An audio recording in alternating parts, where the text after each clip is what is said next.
बेला हामीसँग संवाद गर्नको लागि नेपाल प्राज्ञिक मञ्चका संयोजक, संस्कृतविद, नेपाल ऋषि, धर्म, दर्शन, संस्कृति, भाषा, साहित्य तथा कला, वास्तुकलाका ज्ञाता डाक्टर जगमान गुरुङ हुनुहुन्छ। गुरुङज्यू नमस्ते, यहाँलाई स्वागत छ। हस्, मेरो पनि। हजुर, नेपालमा राजवंश परम्पराको इतिहास कस्तो छ, यहीबाट सुरु गरौँ। हामी यसैमा केन्द्रित हौँ आज।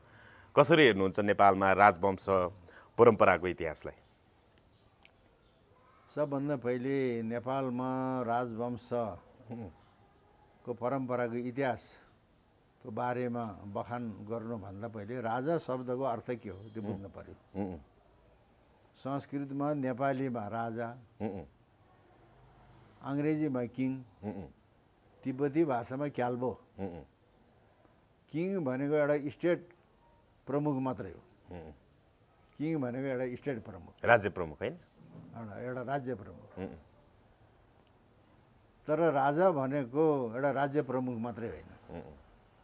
जस्तो अहिले चाहिँ कुरा गर्दा ओहो फलाना त अचेल खुब लाइटमा आउन लाग्छ यार भन्छौँ नि, लाइटमा आउन लाग्छ।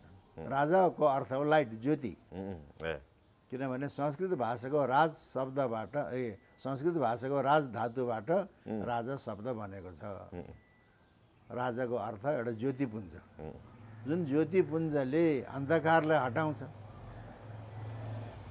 र जनमानसलाई आफूतिर आकर्षित गर्छ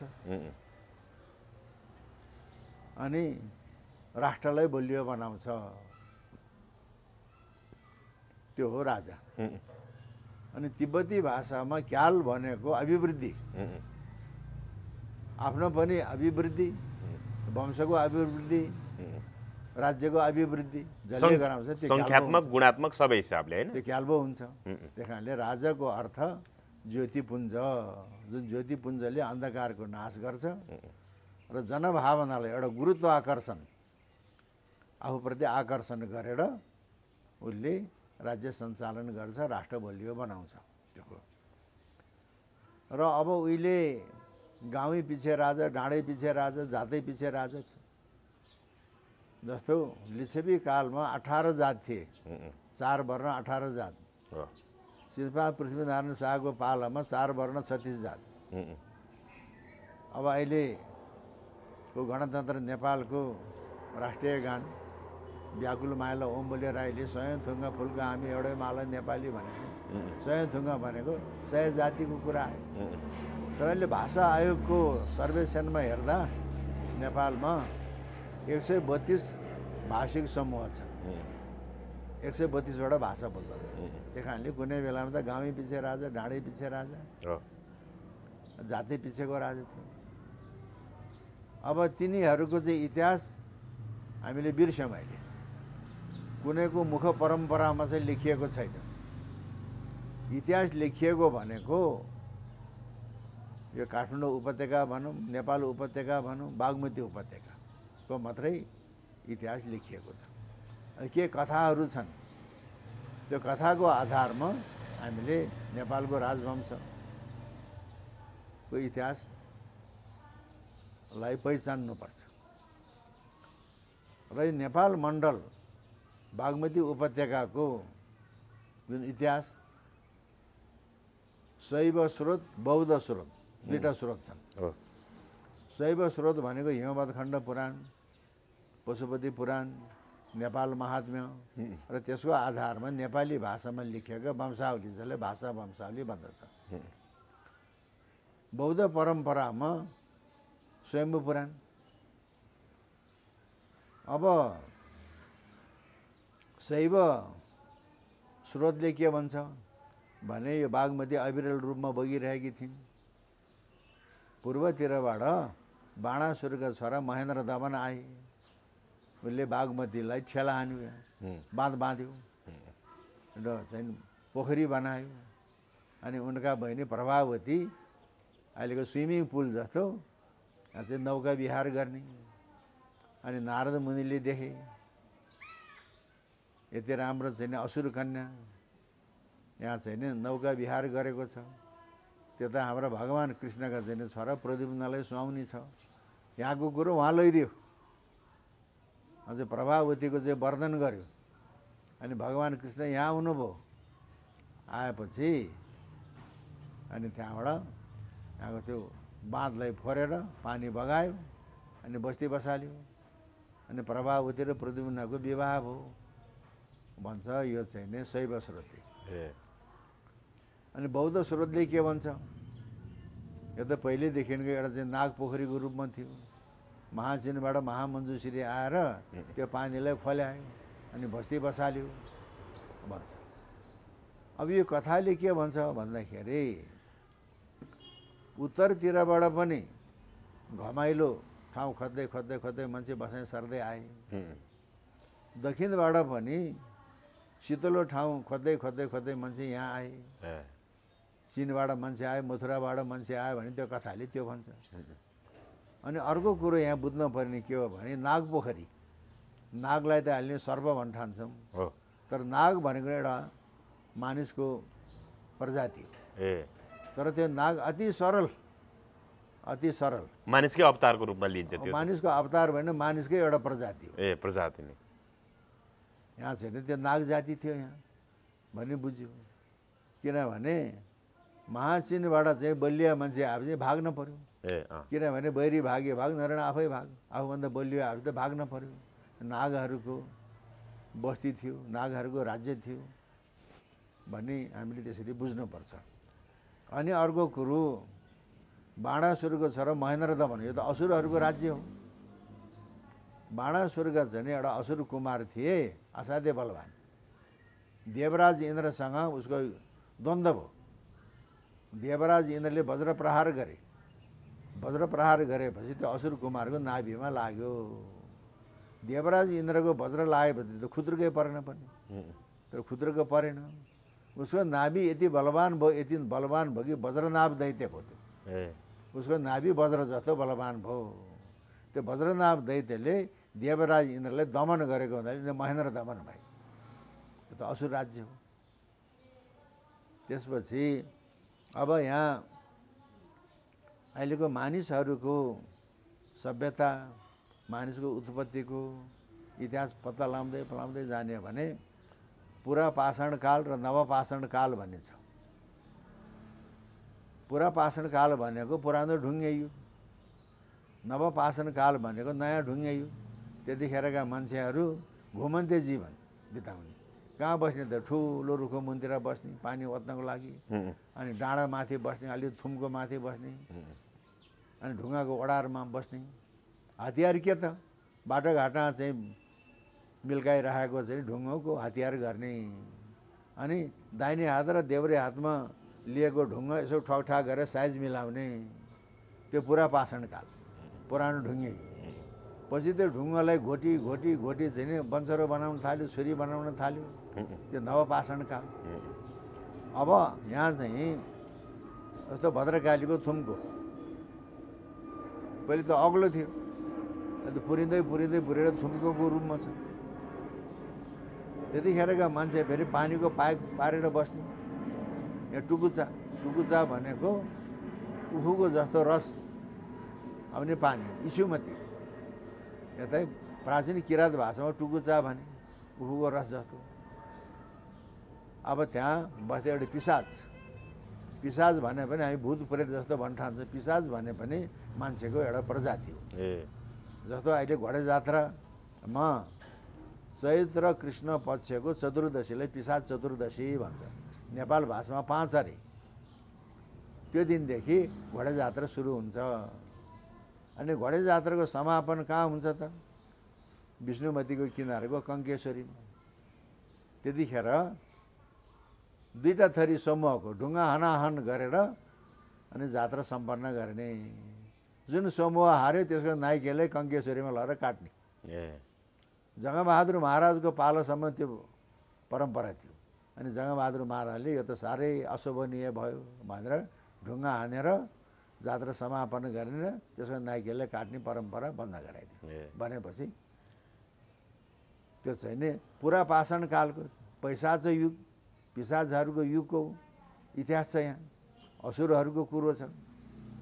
त्यसपछि किराँतहरूको कुरा आयो, किराँत राज्यको कुरा आयो। र महाभारतमा के भन्छ भन्दाखेरि मिथिला भनेको अहिलेको जनकपुर क्षेत्र। मिथिला नजिकै इन्द्रकील पर्वतमाथि किराँतका 7वटा राज्य थिए भन्छ। इन्द्रकील पर्वत भनेको अहिलेको सूर्य महाभारत, किराँतका 7वटा राज्य। मुख्य राज्य त अब काठमाडौँ भयो, कोही पश्चिमतिर पनि होला, कम्तीमा पनि गण्डकी प्रदेशसम्म, पूर्वतिर किराँतका 7वटा राज्य थिए भन्यो। यहाँ चाहिँ नि 32 जना किराँतका राजाहरू भएको छ। पहिलो किराँत राजा यलम्बर, त्यो महाभारत कालको। अनि कुरुक्षेत्रमा महाभारतको युद्ध हेर्न गए, भगवान कृष्णसँग भेट भयो। के गर्न आएको? म महाभारतको युद्ध हेर्न आएको। कसलाई सहयोग गर्छस् त? जसले हार्छ त्यसलाई सहयोग गर्छु भन्छ। उहाँ त पाण्डवले जित्ने, कौरवले हार्ने, त्यो छ। तर यलम्बर किराँतले जसलाई हार्छ, जो हार्छ त्यसलाई चाहिँ सहयोग गर्छु भनेपछि त यलम्बरसँग त पाशुपत अस्त्र थियो, ल बर्बाद भयो भने त महाभारतको युद्ध हेर्न आएको होइनस् त भनेर छलेर भगवान कृष्णले टाउको घाँटी चोडालेर ल यहाँ हेर हेर रुखमलहरू टाउको झुन्ड्याइदियो। त्यस्ता कस्तो होला। त्यसपछि महाभारतको युद्ध सकिएपछि त्यतिखेर अहिले त बागमती र विष्णुमतीको दोभान टेकु दोभानमा छ। पहिले इन्द्रचोकमा बागमती र विष्णुमतीको दोभान। अनि उसको शरीर कुरुक्षेत्रमा पछारियो, टाउको यहाँ आयो। कस्तो राष्ट्रवादी रहेछ यो। अनि बागमतीले टाउको बगाएर ल्याएको रहेछ यलम्बरको। अनि यहाँको दुनियाँले देख्यो यो त हाम्रो राजाको टाउको भनेर अहिले इन्द्रचोकको आकाश भैरवको टाउको त्यो यलम्बरको टाउको त्यस्तो छ। त्यसपछि पशुपति पुराणमा के भन्छ भने पशुपति पुराणले किराँतहरूलाई जितेर लिच्छवीहरूले राज्य गरे भन्यो। किराँतहरूपछि लिच्छवीको शासन आयो। लिच्छवी शासन भनेको नेपालको स्वर्णयुग। महासामन्त अंशुवर्माको पालामा कैलाशकूट भवन बन्यो। त्यो चिनमा पनि थिएन, भारतमा पनि थिएन त्यस्तो भवन। चिनको ताङ वृत्तान्तमा त्यसको वर्णन पाइन्छ। एउटै सभा कक्षमा 10,000 मान्छे अट्न सक्ने रे, त्यस्तो लिच्छवी काल थियो।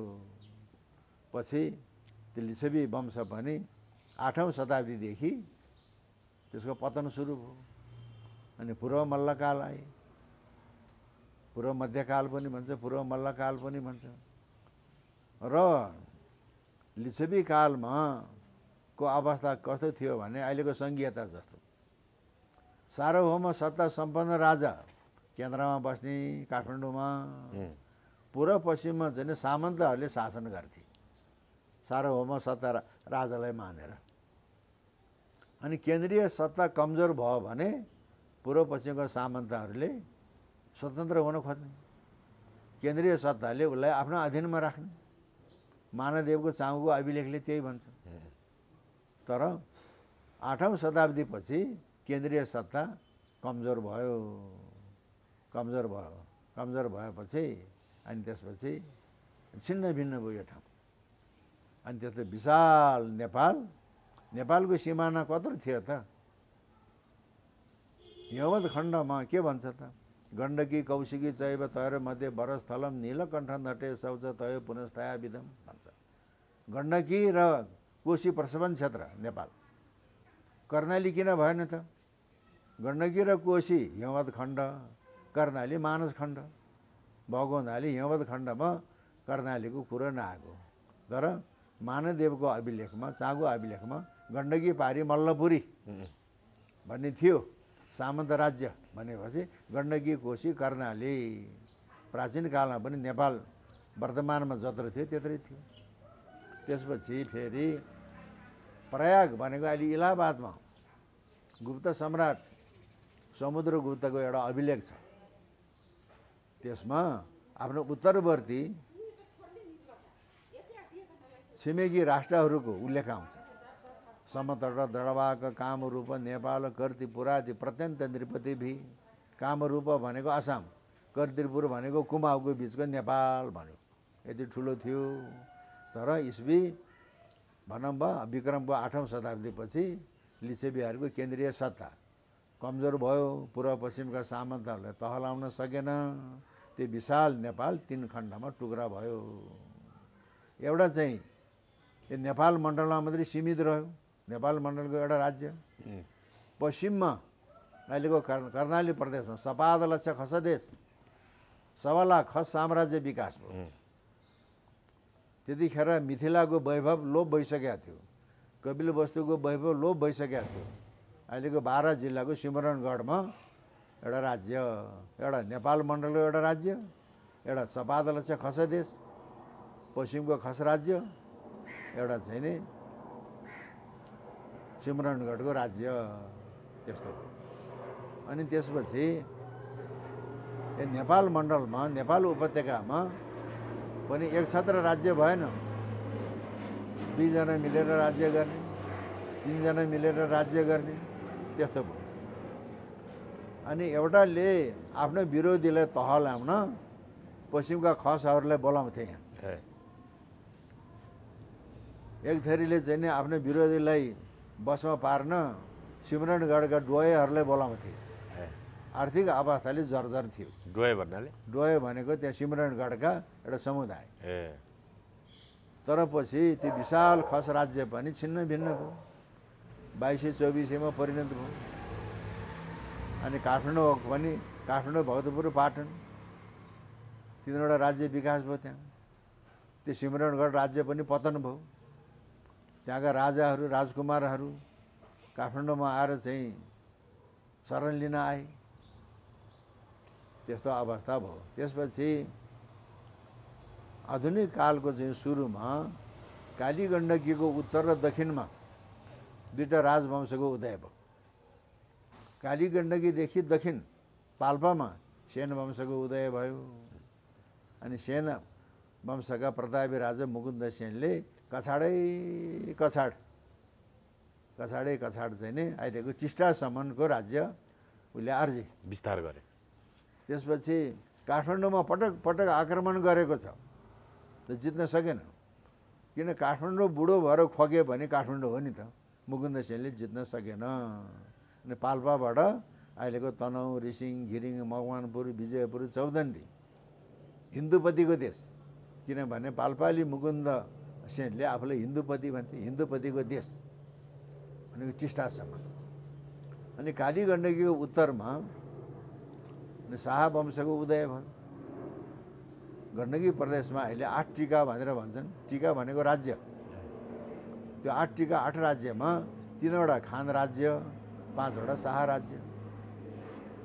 र यो 8 टिकाको उद्गम थल लसरगाको आलमदेवी, लसरगाको आलमदेवी अहिले शाह वंशका पूर्वज जैन खानको किल्ला हो, जैन खानको किल्ला हो।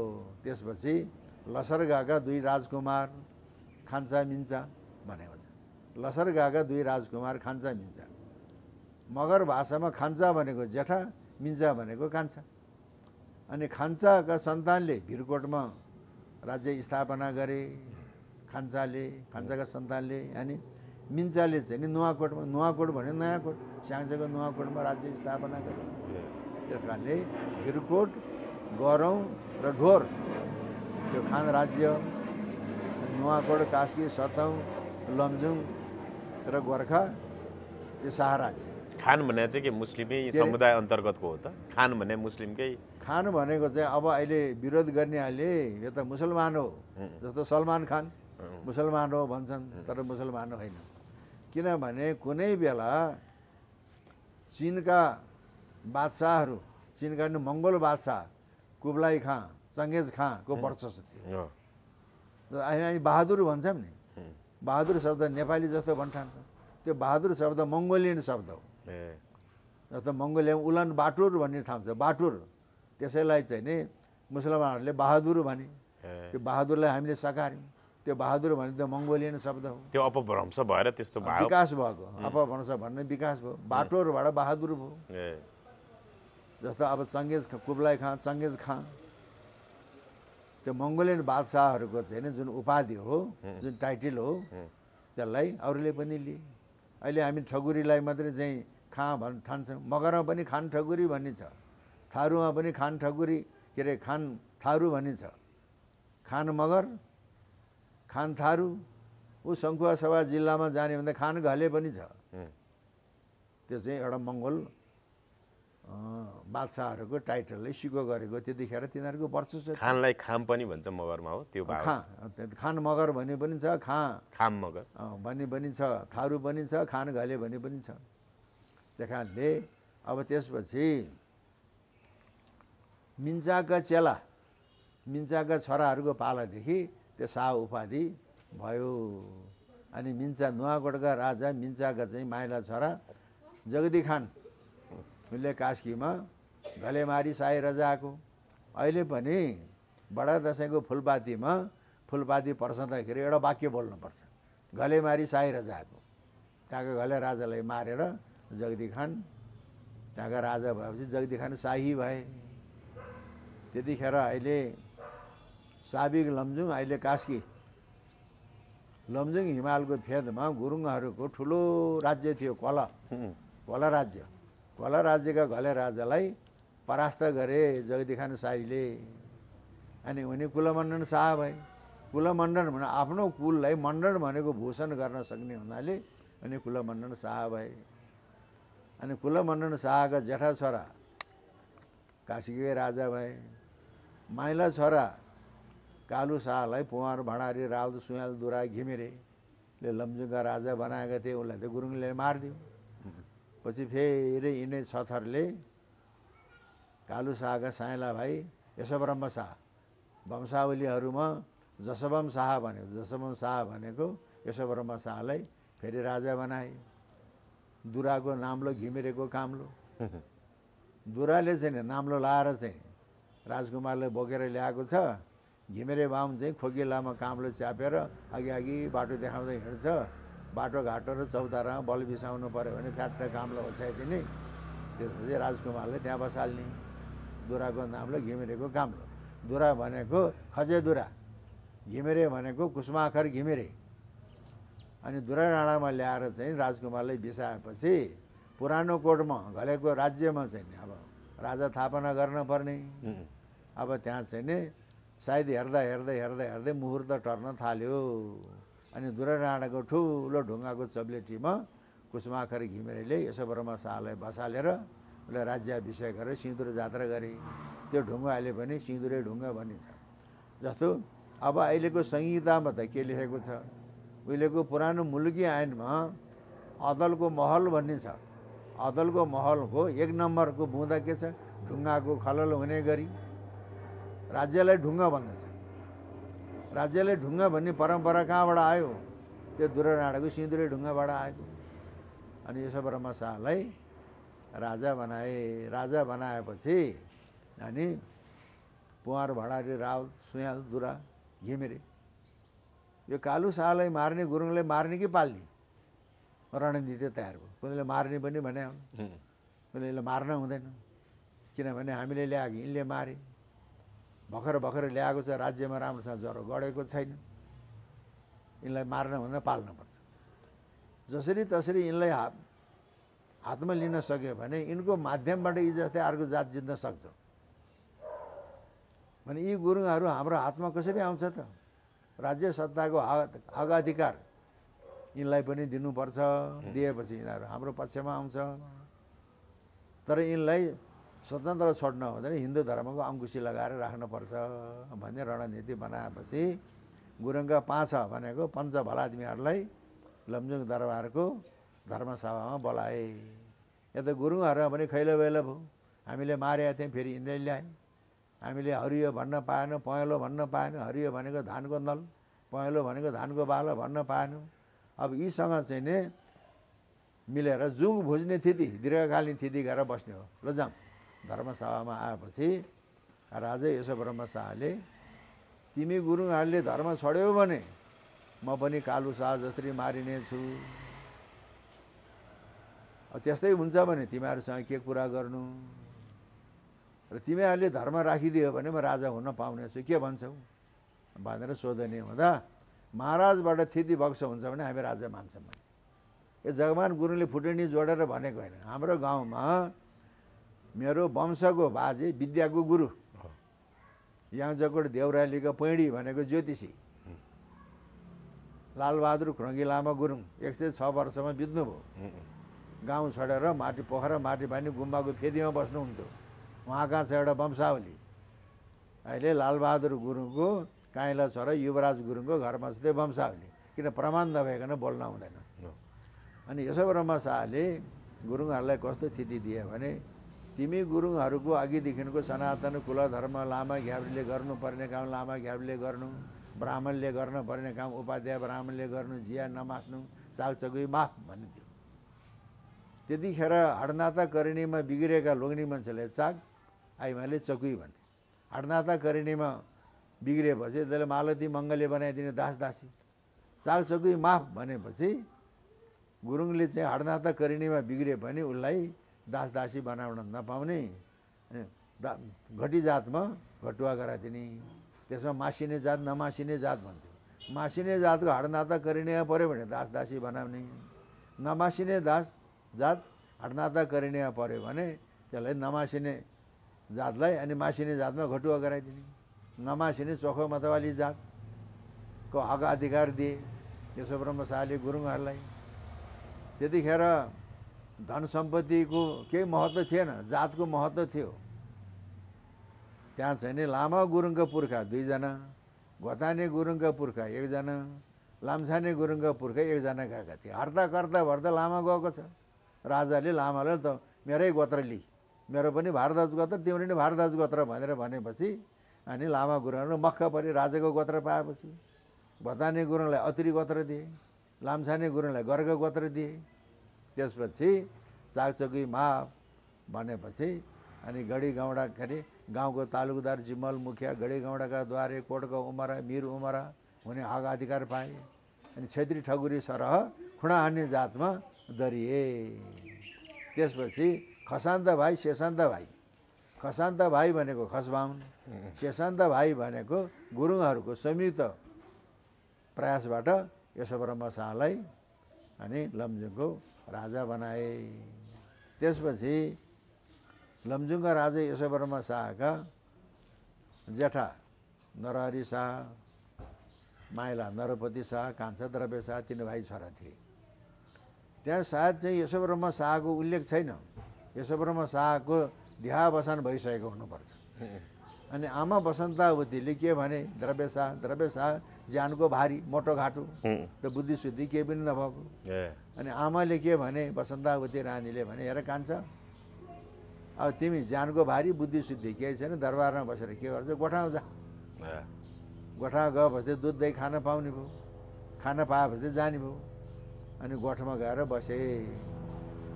साउन महिनामा एउटा कन्फट्टा जोगी अलग माग्न आएछ, भिक्षा माग्न आयो।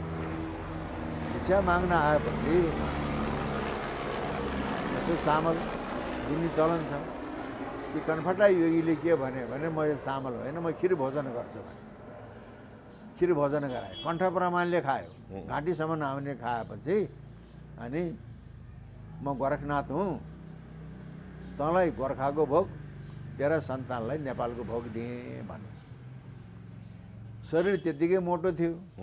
गोरखनाथको आशीर्वाद भएपछि बुद्धि पनि फिर्यो, तृष्णा पनि जाग्यो। अनि मलाई गोर्खाको मात्रै भोग किन, नेपालको भोग पनि मेरै जियामा हुन पाए हुँदो भन्छ। अनि गोरखनाथले के भन्छ भन्दाखेरि तैँले केही धर्म कर्म गरेका छैनस्,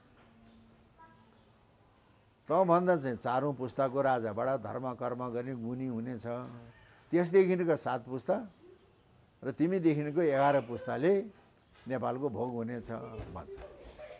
फेरि द्रव्य शाहले गोरखनाथले सोध्छ, बुद्धि फिर्यो नि त गोरखनाथले आशीर्वाद दिएपछि। मैले केही धर्म कर्म गरे पनि छैन, मलाई किन गोर्खाको भोग, मेरा सन्तानलाई किन नेपालको भोग भन्दाखेरि गोरखनाथले के भन्छ, म कुनै बेला नेपाल गएको थिएँ भने काठमाडौँ, त्यहाँका जनताले धेरै अनादर गरेको हुनाले मलाई कोप भयो, रिस उठ्यो। मेरो त्यो कोप शान्तको लागि तिमीलाई गोर्खाको भोग र तिम्रो सन्तानलाई नेपालको भोग दिएको भने। अहिले हामी साउन असार 15मा दही चिउरा खाने, साउन 15मा खिर खाने कहाँबाट आयो त्यो? साउन 15 खिर खाने भनेको साउन 15 दिन गोरखनाथलाई खिर पकाएर खुवाएको। अनि गोरखनाथको कृपाबाट अनि चाहिँ द्रव्य शाह गोर्खाका राजा भए। त्यसमा चाहिँ नि लमजुङका छथर भनेको पुवार भण्डारी राउत सुयाल दुरा घिमिरे त्यो खसहरूको वर्चस्व थियो। पुवार भनेको पुवार थापा द कप्तान भक्ति थापा।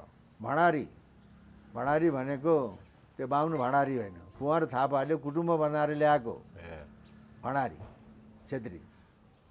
पुवार भण्डारी रावत सुयाल भनेको सुयाल थापा।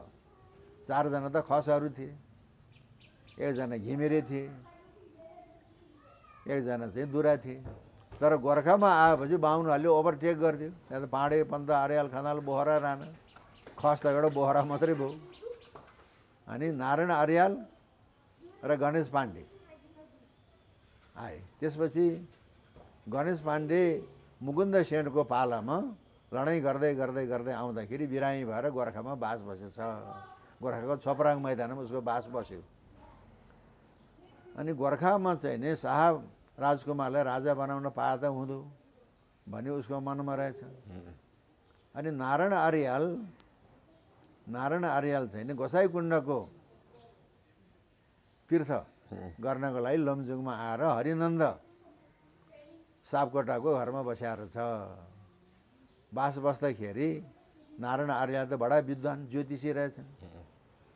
अनि हरिनन्द सापकोटाले मेरो घरमा यस्तो विद्वान ज्योतिषी पण्डित बाहुन आएको छ भनेपछि दरबारमा लगे। अनि 3 जना राजकुमारहरूको चिना हेर्दाखेरि नरहरी शाह पनि राजा हुन्छ, कान्छा द्रव्य शाह पनि राजा हुन्छ भने अब एउटै राज्यमा चाहिँ 2टा राजा कसरी हुन्छ त? त्यो सम्भव भएन।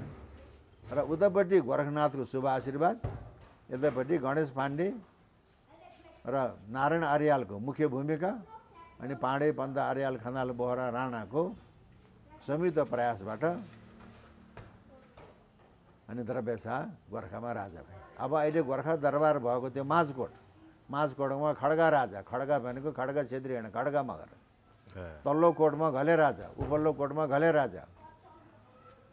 र माझकोटका खड्गा मगर, तल्लो कोटका घले राजा, उपल्लो कोटका घले राजालाई पनि जितेर द्रव्य शाहले अनि विक्रम सम्वत 1616 भदौमा अनि गोर्खा राज्य स्थापना गरे। अनि त्यहाँबाट द्रव्य शाहबाटको 4औं पुस्ता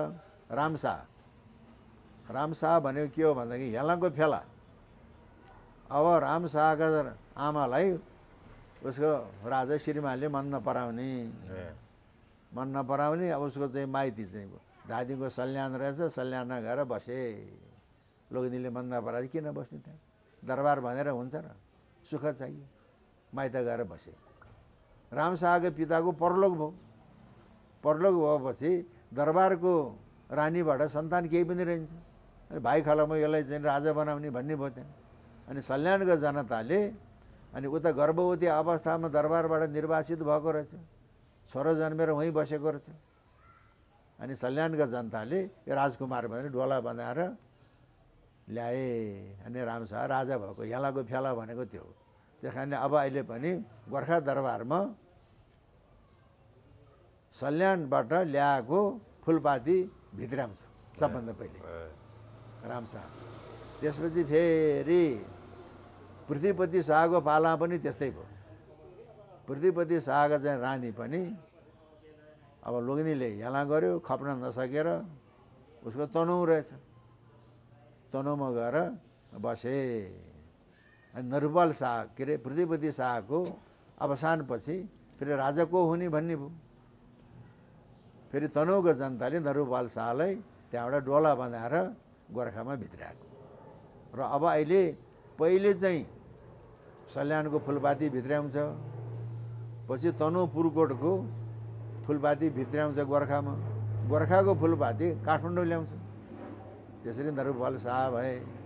नरपाल शाहका चाहिँ रानीहरू कसैको पनि छोरा जन्मेन, गर्भधान भएन। यहाँकाले अनेक अनेक अनेक गरे, मान्छेले बल गरेर हुने कुरा होइन रहेछ। तन्त्र मन्त्र पनि गरे, औषधि गरे, वैद्यहरूले केही सिप नलाएन। रानीले सपना देखेछ, देवा धर्म भनेको भुटान, देवा धर्मको मुलुकमा एउटा ठुलो अवतारी लामा अवतारेका छन्, उसलाई ल्याएर देवधाम औषधि मुलो तन्त्र मन्त्र गरे छोरा जन्मन्छ। सपना देखेपछि एउटा मान्छे गए, लामा पनि आए। लामा पनि आएपछि लामाले तन्त्र मन्त्र औषधि मुलो गरेपछि जेठी रानीले गर्भधारण गर्यो। कान्छी रानीले पनि गर्भधारण गरेपछि म बिदा पाऊँ, बिदा मान्दै गर्भको निरूपण नभएसम्म अथवा छोरा नजन्मेसम्म तिमी जान पाउँदैनौ भने। त्यसपछि 7 महिनाको उमेरमा 7 महिनाको अवस्थामा पृथ्वीनारायण शाह जन्म्यो। पृथ्वीनारायण शाह जन्मेपछि अनि जेठी रानीबाट पनि छोरा जन्म्यो। त्यो षड्यन्त्र भयो भारतदारहरूको। जन्म नपायो, अगाडि जन्म्यो त गर्भको जेठो त ऊ हो, जन्मको जेठो भएर भने गर्भको जेठो ऊ राजा हुनुपर्छ। त्यस्तो तर्क द्वन्द्व सुरु भयो। त्यस्तो द्वन्द्व सुरु भयो। तर पृथ्वीनारायण शाहको भाग्यले जित्यो। जेठी आमाबाट जन्मेको छोरा मरिहाल्यो, गर्भको जेठो र जन्मको जेठोको टन्टै साफ। त्यसपछि पृथ्वीनारायण शाहले पृथ्वीनारायण शाह बनाएकोले उसको जेठी आमाले आइमाईहरूले बुझ्नुपर्छ यो कुरा, शब्द भएका आइमाईहरूले मेरो निसिबमा छैन रहेछ, मैले जन्माएको छैन, मरिहाल्यो, मेरो यही हो भनेर पृथ्वीनारायण शाहको आमा होइन, पृथ्वीनारायण शाहको जेठी आमाले पृथ्वीनारायण शाहले पृथ्वीनारायण शाह बनाएको। त्यसपछि पृथ्वीनारायण शाहलाई पनि गोरखनाथको आशीर्वादले अनि उसले नेपाल राज्य आर्जन गर्न सकेको र बर्खादेखि टिस्टासम्मको राज्य पृथ्वीनारायण शाहको पालामा अर्जेको। अनि गोर्खादेखि पश्चिम काली गण्डकीसम्मको राज्य पृथ्वीनारायण शाहको छोरा बुहारी प्रताप सिंह शाहका रानी राजेन्द्र लक्ष्मीको पालामा अर्जेको। काली गण्डकीदेखि महाकालीसम्मको राज्य रणबहादुर शाहको राज्यकाल, बहादुर शाहको नायबी कालमा यो अर्जेको। अब मैले अघि नै भने यहाँ त नागवंश, असुरहरू, किरात, लिच्छवी, मल्लहरूको शासन थियो। त्यो शासन किन टिकेन त? वर्तमान अवस्थामा हाम्रा देवी देवताहरू थुप्रै छन्, 33 कोटी देवी देवता, ब्रह्मा विष्णु महेश्वर, महाकाली, महालक्ष्मी, महासरस्वती, बुद्ध धर्म सङ्घ। तर आधुनिक कालमा हाम्रो लागि सबभन्दा ठुला देवता भनेका महासिद्ध गुरु गोरखनाथ अनि श्री गोरखकाली। यो आधुनिक नेपाल राज्य जय जय काली जय जय गोरखको नाराबाट अर्जेको। र हाम्रा ठुला देवता भनेका गोरखनाथ र गोरखकाली र जुन राजवंशमाथि महासिद्ध गुरु गोरखनाथको आशीर्वाद हुन्छ, माता गोरखकालीको आशीर्वाद हुन्छ, उसले राज्य गर्ने। त्यसपछि पृथ्वीनारायण शाहले काठमाडौँ जितेपछि अहिलेको गद्दी बैठकको अगाडि डबलीमा सिंहासन ल्याएर यहाँ राख्ने चलन रहेछ। त्यो चलन कहिले हट्यो? राणाकालमा। कुन राणाको समयमा त्यो म भन्न सक्दिनँ। धादिङतिरको एउटा काठे बाहुन थियो कि छेत्री थियो, थ्याच्च आएर सिंहासनमा बस्यो। त्यत्रा मान्छेको आँखा छलेर, त्यता पाले पहराहरूको आँखा छलेर थ्याच्च सिंहासनमा बसेछ। चाकडी गर्नेहरू त झाँसुकै हुन्छ, यसले काटिहाल्नुपर्छ, मारिहाल्नुपर्छ, झुन्ड्याउनुपर्छ भने। त राजा भनेको राजा हुन्छ भने यसलाई काट्न पनि हुन्न, मार्न पनि हुँदैन। त्यत्रा मान्छेको आँखा छले किन बस्यो यहाँ सिंहासनमा? यसो जन्मकुण्डली चिना हेर्न पर्यो। त्यसको चिना हेर्दाखेरि त त्यो त सिंहासनमा बस्न पर्ने रहेछ, ठुलो राजयोग परेको। त्यसपछि ल एक दिनको राजाको खानकी दिएर उसलाई बिदा गरे। त्यो बेलादेखि सिंहासन त्यो चाहिँ नै डबलीमा राख्न छोड्यो र त्यो डबलीमा सिंहासनमा श्रीपाद पृथ्वीनारायण शाह आएर थ्याच्च बसे, राज्यारोहण भयो। अनि गोर्खा दरबार के अरे हनुमान ढोका दरबारभित्र प्रवेश गर्न पर्यो। हनुमान ढोकाको बाटो त अलि माथि छ, घुमाउरो भयो, लडाइँको बेला छ, छिटो प्रवेश गर्न पर्यो। गद्दी बैठकको चाहिँ जुन डबलीको ठिक सामुन्ने नुलचे चोकबाट प्रवेश गरेका छ श्रीपाद पृथ्वीनारायण शाहले। हनुमान ढोकाको अहिलेको मूल ढोकाबाट होइन। नलसे चोकको ढोकाबाट भित्र प्रवेश गर्दा गोर्खा बोर्लाङको कुलानन्द ढकाल राजज्योतिषी सँगै थिए। मैले दरबारमा प्रवेश गरेको चाहिँ नि सायद कतिको शुभ छ जैसी भनेर सोद्धाखेरि 7 पुस्तालाई पक्का भोग छ महाराज, त्यसपछिको विचार गरेर बिन्ती गर्नेछु भनेको छ। विचार गरेर बिन्ती गरेपछि के भने 12 पुस्तालाई भोग छ भने 12 पुस्ताभन्दा अगाडि बढ्नलाई के गर्नुपर्छ त? गोरखनाथ र गोरखकालीको सेवा गर्नुपर्छ भनेपछि पृथ्वीनारायण शाहले श्री श्री श्री गोरखनाथ श्री श्री भवानी, भवानीको गोरखकालीको नाम छापिएको चाँदीको मुद्रा प्रसार गरेको छ।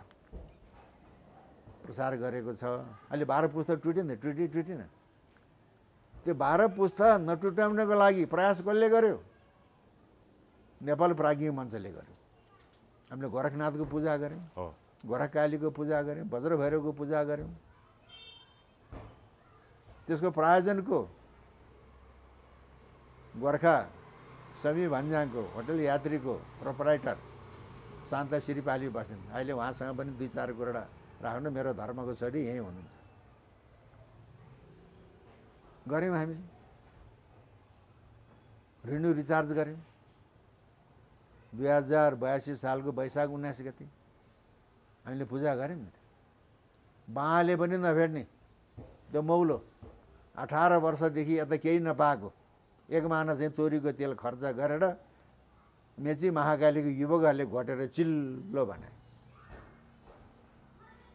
अनि शान्ता बस्नेतले नयाँ ढङ्गपाथी तामाको किनेर चामल भयो, तल्लोतरी धानको टपरी, त्यहाँ माथि चाहिँ चामलको टपरी अनि ढङ्गपाथी चामल भरेर त्यसमा चाहिँ नि त्यो खुँडालाई माराहान्दी खुँडा केसरी सिन्दुरले सिँगारेर पञ्चरङ्गी धागाको चाहिँ ध्वजा, सेतो ध्वजा रातो ध्वजाले बेरेर खाँडो जगाउने को त जगमान गुरुङले खाँडो जगाएर त्यो थापना गरेको छ। राजालाई अभिषेक गरेको छ, तिलकपाती चढाएको छ। रिन्यू रिचार्ज गरायौँ नि त। रिन्यू रिचार्ज भयो कि भएन? नवीकरण भयो भने चाहिँ नेपाल प्राज्ञिक मञ्चले त्यो गऱ्यौँ। वज्रभैरवको पूजा भयो। गोर्खाको ठुलो आँगनमा भीमसेन महाराजको अगाडि समयपछि 1 मुरी चिउराको समयपछि वज्रभैरवको पूजाको प्रायोजक समयपछिको प्रायोजक ललितपुरको लगनखेलका माया वैद्य प्रायोजन गरेको छ। गोरखनाथको पूजा, गोरखकालीको पूजा प्रायोजक गोर्खा समी भन्ज्याङको होटल यात्रीको प्रोपराइटर शान्ता बस्ने भनेपछि हामीले 12 पुस्ता जोड्यौँ। अब अगाडि बढेर त्यसलाई फेरि प्रतिबद्ध गराउने काम श्रीमान महाराज धेराज ज्ञानेन्द्र विक्रम शाहदेव सरकारको हामीले त गऱ्यौँ नि त। हामीले गरेको र 18 वर्षपछि 2081 चैतको 9 गते श्रीमान ज्ञानेन्द्रको सवारी भएको छ त्यहाँ। 18 वर्षपछि कसको प्रेरणाले? हाम्रो प्रेरणाले हामीले गरेको छौँ, त्यहाँ गर्नुसम्म गरेका छौँ हामीले। कुरा त्यो हो। त्यही कारणले 12 पुस्ता जोडिएको छ, हामीले जोड्यौँ। टुपिन लगेर प्लगमा जोडेका छौँ। अब स्विच अन गरेर बत्ती बाल्ने विवेकको दायित्व श्रीमान ज्ञानेन्द्रको। त्यही कारणले नेपालमा राजवंशको परम्परा यो लामो परम्परा छ र अहिले वर्तमान अवस्थामा गोरखनाथबाट जुन राजवंशलाई शुभ आशीर्वाद प्राप्त भएको छ त्यो राजवंशले नेपालको शासन चलाउने हो। र अब नेपालमा राजवंशको स्थापना त भइसक्यो, हामीले गऱ्यौँ। मैले अघि नै भने टुपिन लगेर प्लगमा हामीले जोड्यौँ। स्विच अन गरेर बत्ती बाल्ने विवेकको दायित्व श्रीमान ज्ञानेन्द्रको। त्यही कारणले आज लामो समयसम्म कुरा गऱ्यौँ। ल छोरी तिमी यहाँ आऊ त। हस्, धन्यवाद। उहाँलाई चाहिँ देखाउनु पर्यो। आऊ तिमी यहाँ। यसो झलक्क मुख मात्रै देखाउनु। आऊ छिटो आऊ। ल यता दाहिनेतिर बाको दाहिनेतिर। तिमी त लक्ष्मी हो नि। ल गोरखकाली वज्रभैरवको प्रायोजक 3 लाख 4 लाख रुपियाँ खर्च गरेको छ। गोर्खा समी भन्ज्याङको होटल यात्रीको प्रोपराइटर शान्ता बस्ने। ल है, सबैको जय कल्याण होस्।